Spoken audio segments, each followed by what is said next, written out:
Welcome back, citizens, to an all-new episode of the Batcave podcast. It's your old bat chum, John S. Drew here, and we're coming to the end of our look here at the 1943 Batman serial as we take on Chapter 13. And when I say we, I mean our old chum here, writer, editor, Mr. Jim Beard. Hey, Jim.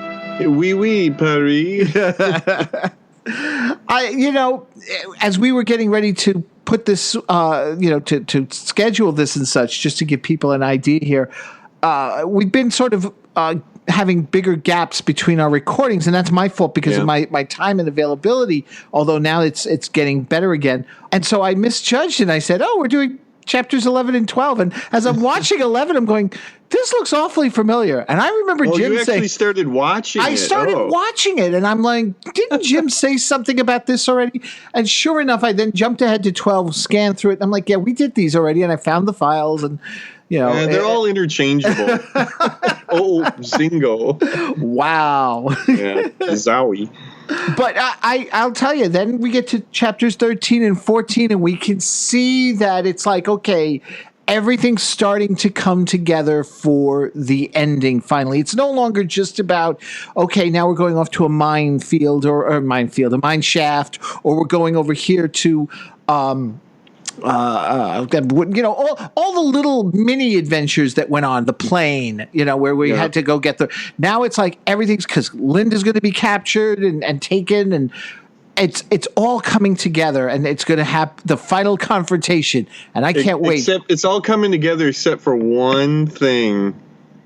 Okay. Your buddy Colton. My buddy, I'm telling you, he's got to walk in on chapter 15. Right now, at this moment in time, I can't imagine him doing it. I think, and it's pretty damn poor writing as far as I'm concerned, I think he really is done for. Like, that was the end of him, which is just weird. Yeah, I agree. Weird and wrong and just... Yeah. I don't know. Yeah, because he does not appear because we do these in blocks, he does not appear in chapters 13 or 14. And no mention of him again. Right. Well, he's done. See, that's what I mean. He's done, Yeah. It's like, it's been several chapters. If, I don't know, if you brought him back in 15, I think kids in the theater would say, who is that? Because it would have been weeks and weeks and weeks ago for them. Well, it was funny considering it's been weeks and weeks and weeks ago since we did chapters 11 and 12. There was a moment there at the beginning when I completely forgot about a character, Bernie, the guy that passes on the information to to Bruce in the jail cell, because they're all going, that guy.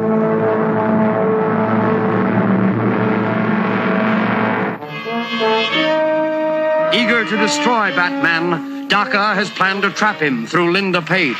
But when Batman arrives, he springs a trap of his own. Basically, here's the thing. At the beginning of the episode, we've got Batman in the Inferno, and of course he still manages to stumble out of it. It's like there's no real... because we said at the end of 12, he's dead. That's it. He's done. He's finished. You dropped a building on him. Right. He walked out. Yeah. I'll say it again. The fire is pretty impressive. It is for a serial, for what's going on. The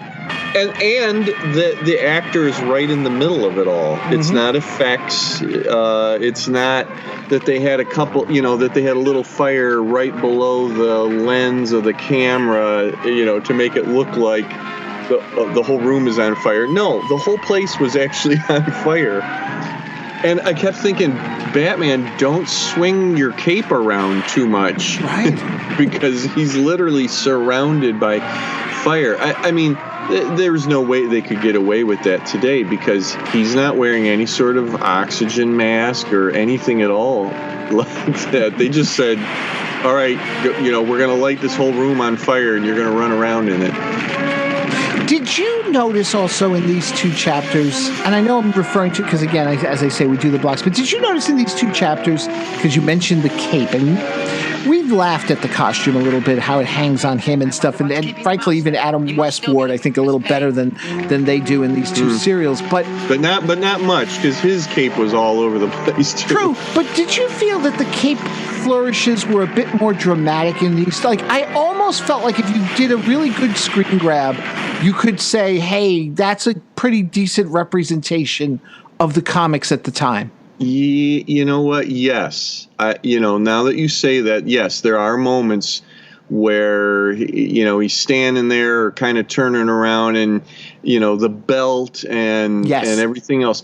My complaint is that I kept thinking about how light colored the mask and the cape are, and then they have the trunks really dark.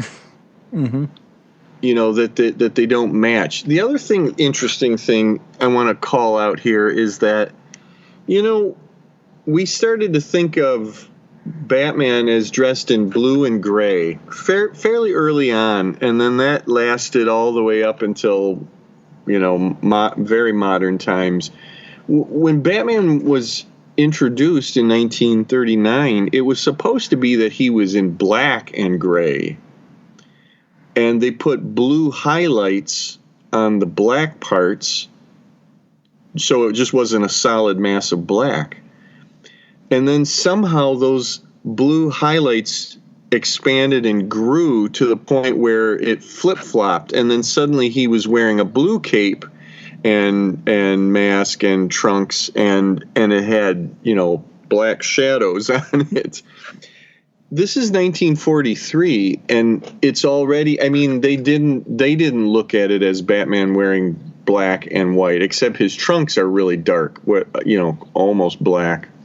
It's just, to me, I think it's an interesting observation that they looked on it as him wearing, very light blue. I'm sure that when they made the costume, it's probably all grays and blacks, just like George Reeves' Superman outfit in the beginning. Right. It wasn't made in color until the show went to color. It's just the things that, I'm thinking of. I guess they probably thought if he was dressed mostly in black with a gray bodysuit, that he'd get lost in the frame, when things were dark. Well, I don't know. It's kind of like, because certain colors in black and white tend to be more accentuated. That's why, the whole thing with not Bela Lugosi, Boris Karloff, when he was the creature in Frankenstein, they painted his face green because it gave it a better tinge, a hue on the screen, and made him seem more pale and deathly looking in black and white. The problem was that the color photos got out, the pictures they took, and people were all like, oh, the monster's really green. And it's like, no, he's not. What would really be a wonderful thing if some color photo was uncovered from this production of him and Robin in the outfits. Yeah. I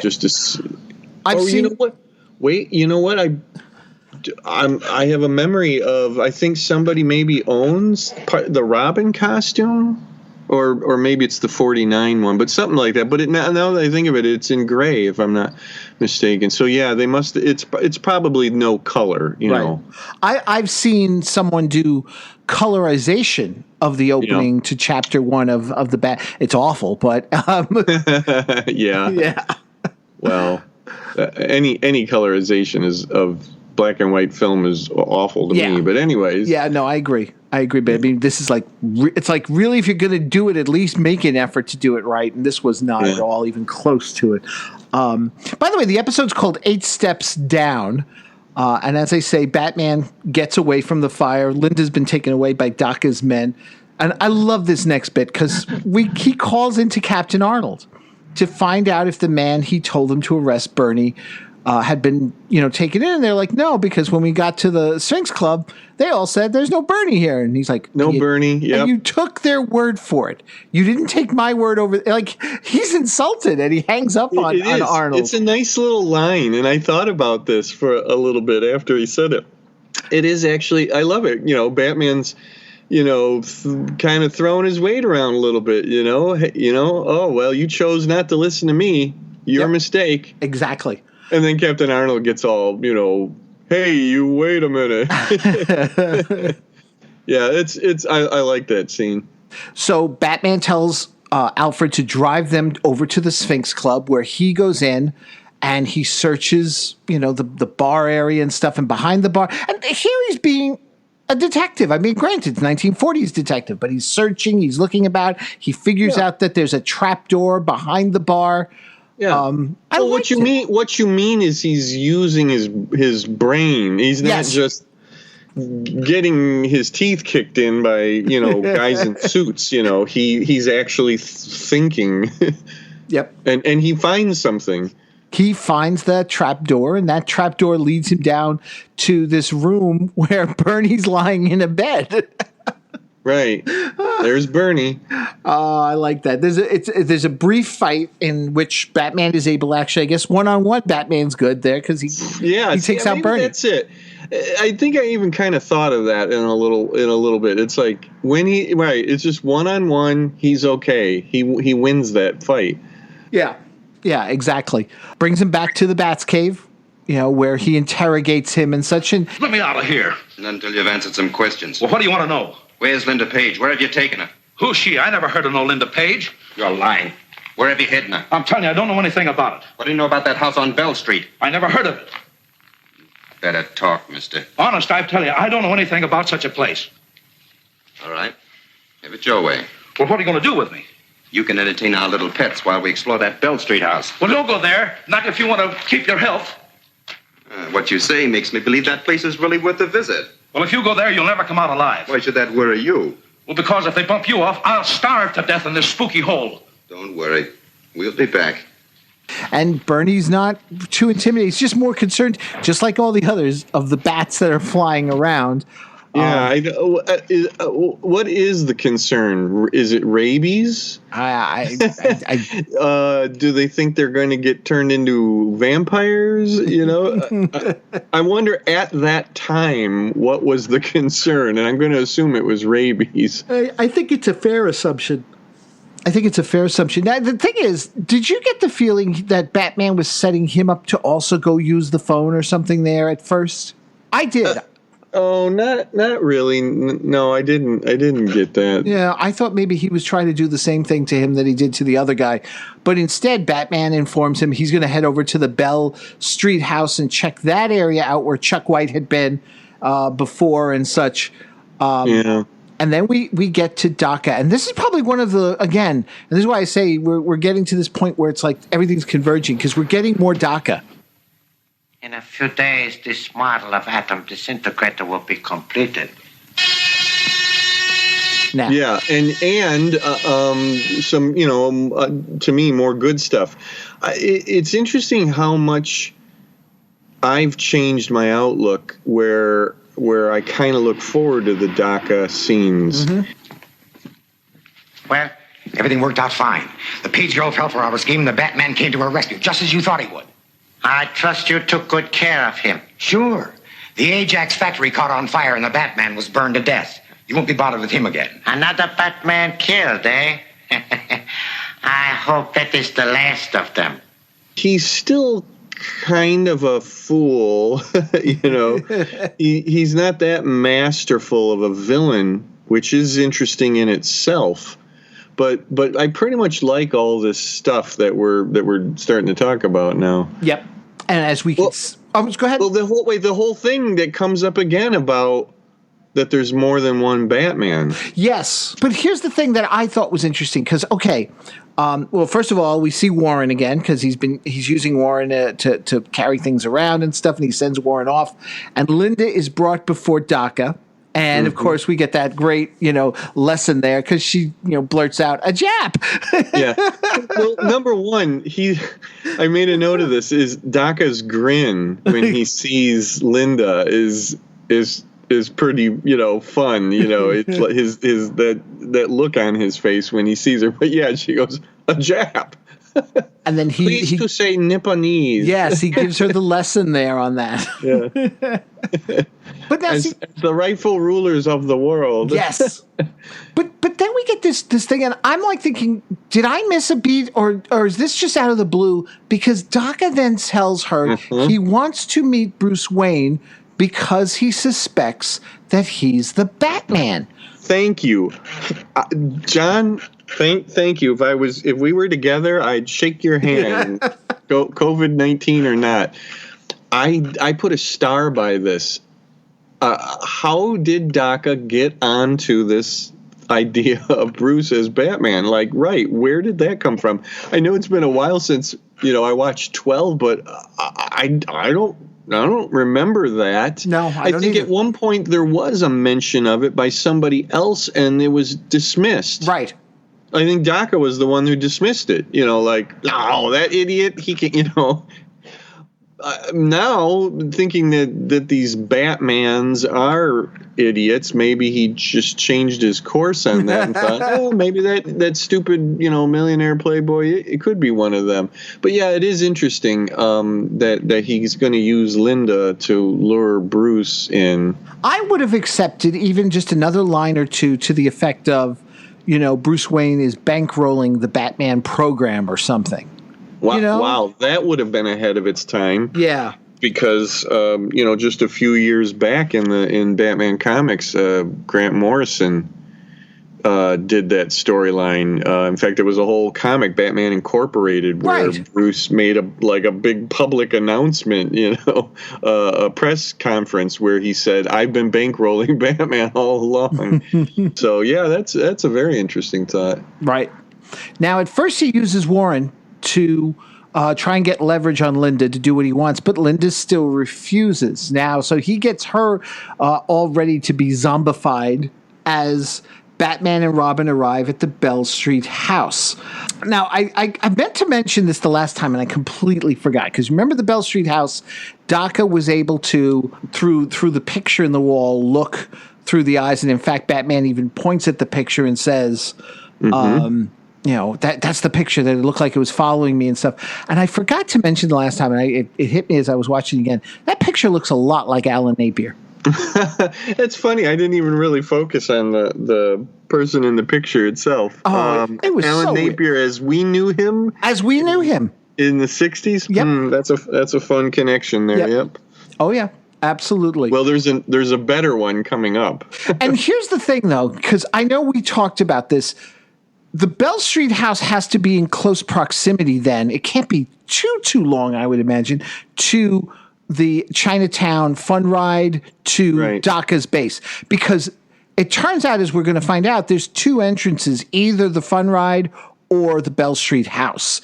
And they've now found, that entrance, and they journey down the two of them to the end of a passage. I don't know. I thought that was interesting. I thought it was also a little clumsily handled as far as how they explain it.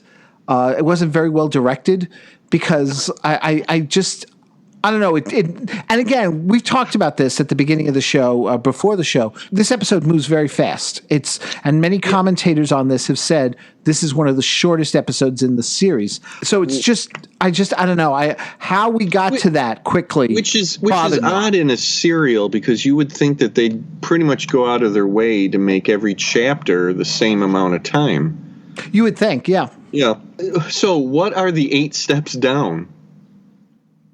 Well, that's just it. The title of the episode. Is it going from the Bell Street house down below it when they can't get past that wall? Is that the 8 steps down? Maybe. I mean, nobody ever references that line or says something to that effect. No, I mean, to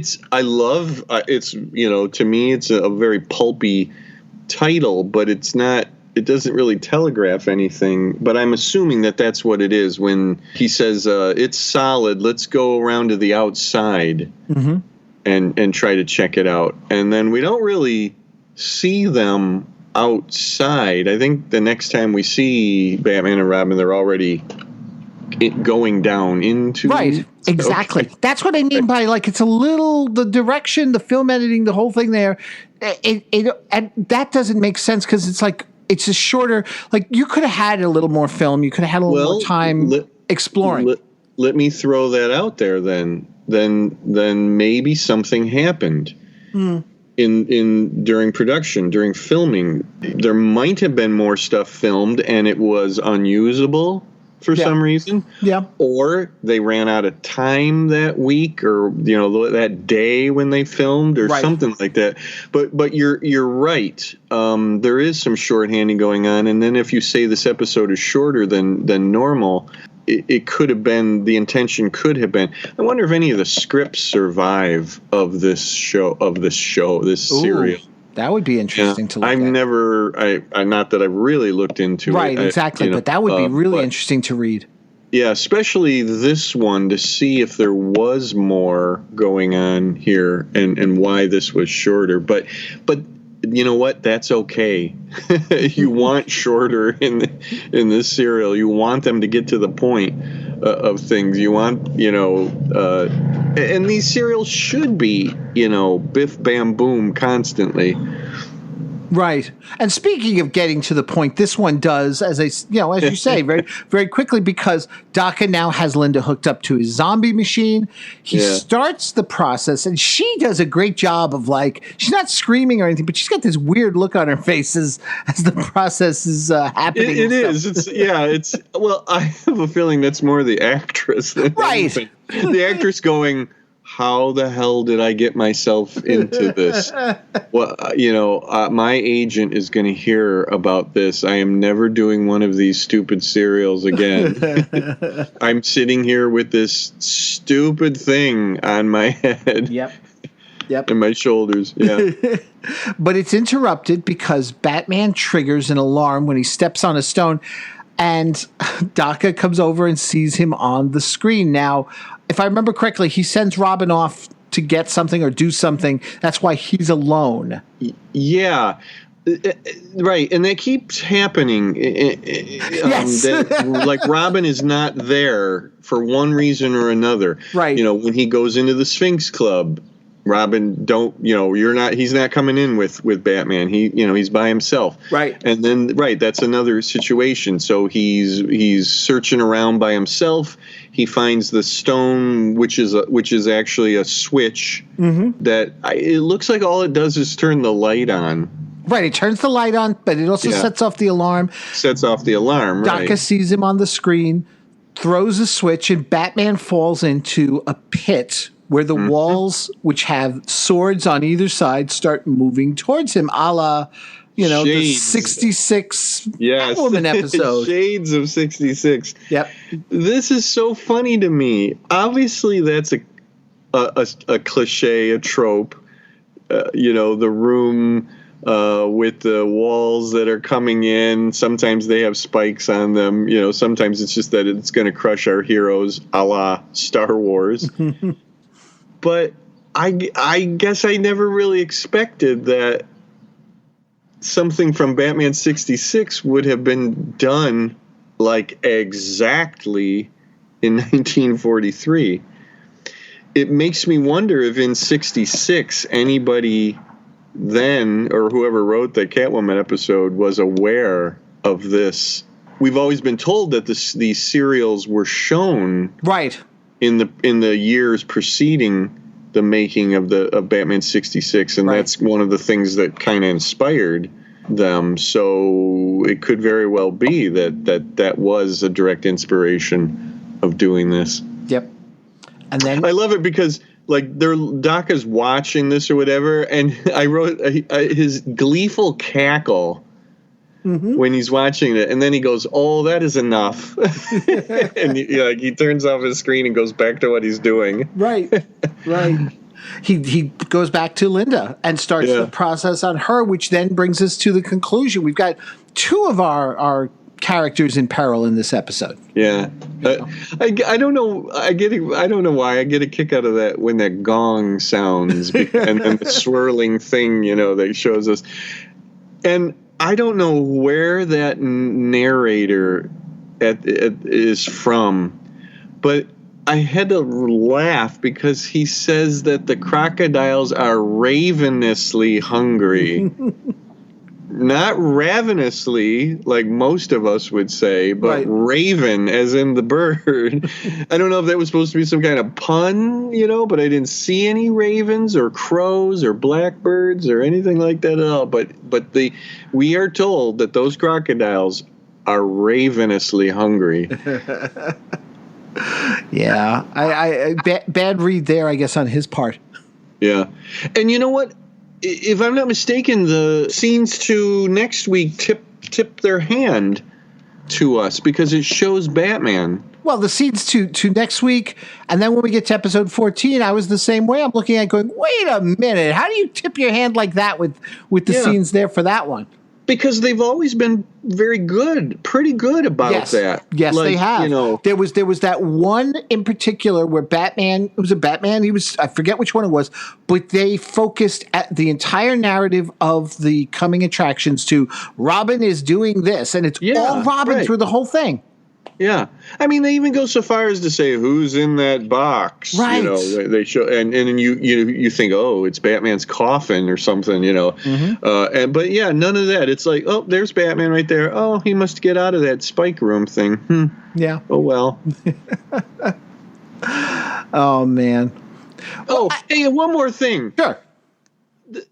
That spike room, right? Right. Awful lot of trouble to go to build such a thing. And like, for what?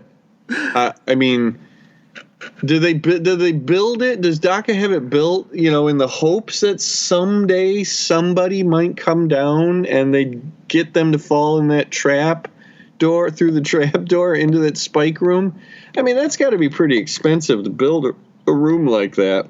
Well, he's got this thing for trap doors, doesn't he? Between that and the alligators. Yeah, I get that, but to put them giant mechanism in there, to have the walls converge, and the spikes and all of that, and the hopes that someday he may get somebody to fall into it. Right. I don't know. If I was Hirohito, I would maybe check into, how Daka is spending his money. Exactly. Yeah. The budget. No more yen for you. You've gone way over budget, Daka. Yeah.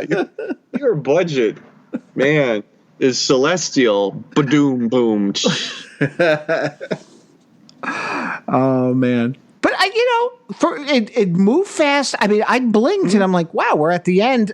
I enjoyed it enough, and it has one distinction that compared to all the other episodes, it's the only one where Batman and Robin are in the episode in its entirety. There is no Bruce and Dick in this story. Wow, because usually it's the other way around. Right. Because I've gotten the feeling that there are times where we watch this and it's like, did you really need to put on the costume? Because frankly, it's not like it really induces that much fear in people anyway. And no, we've talked about that before. You are absolutely right. It's the personas of Batman and Robin are kind of secondary. Right. I brought that up before. Why is Bruce Batman? Why is Dick Robin? Why do they do that? Because sometimes they don't. In the past chapters, they haven't really bothered. And you're right. There is no, criminals are cowardly, superstitious lot. No, they're not. Not in this. Not in this. No. They're all, ball busters and very eager to wade into a fight with this guy in this silly costume. He's not really striking fear into anybody's hearts. I don't get it. I mean, other than I get it because I'm a Batman fan and I know the real story, but in this production, I don't get it. Right. Yeah, I don't either. Because there have been even times where it's like, in fact, in the very next episode, they are in costume, they get out of costume, and it's convenient, but then it's like, let's get back into the costume. And it's like, okay. Yeah. Okay. Sneak peek of episode or chapter 14. Chapter 14. Well, that's going to do it for. This one's actually going to probably be one of our shorter podcasts too, because this is one of the shorter episodes. How fitting. So that's going to do it then, folks, for this episode of the Batcave podcast. Stay tuned. Jim and I will be back soon, and you know we will, because we're going to actually record chapter 14 in just a couple of moments. We got no choice. But until then, folks, thank you so much for listening. Until next time, take care, citizens. Jim, take care. Take care. Daka's hirelings have someone in that box. Who is it? And Daka's horrible pet alligators are ravenously hungry. Don't fail to see The Executioner Strikes, Chapter 14 of Batman, at this theater next week.